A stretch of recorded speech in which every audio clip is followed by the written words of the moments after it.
નમસ્કાર દર્શક મિત્રો, આશા ન્યૂઝ ગુજરાતીમાં આપનું સ્વાગત છે। સમાચાર મળી રહ્યા છે વડોદરા જિલ્લાના સાવલી તાલુકાથી। સાવલીની આંગણવાડીમાં બાળકોને અપાતી તુવેર દાળ સડેલી નીકળી। સાવલી પંથકની આંગણવાડીમાં બાળકોને ભણતર સાથે સ્વસ્થ જાળવણી માટે વિતરણ કરાતી ખાદ્ય સામગ્રીની તુવેર દાળ સડેલી જોવા મળી।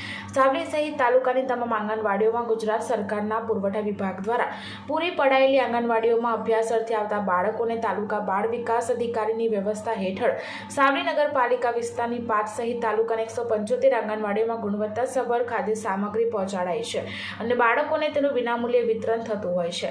સરકારશ્રીની યોજના ગ્રામીણ બાળકોનું ભણતર સાથે સ્વસ્થ જળવાય તેવું હોય છે, પણ આજે સાવલી પંથકની આંગણવાડીમાં બાળકોને વિતરણ માટેની આપેલી તુવેરની દાળ સડેલી જોવા મળી હતી।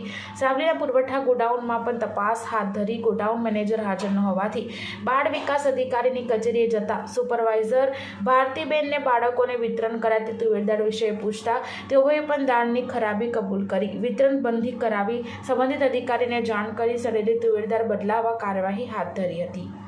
બ્યુરો રિપોર્ટ સૈયદ મુસ્તાક અલી સાથે આશા ગુજરાતી ન્યૂઝ સાવલી।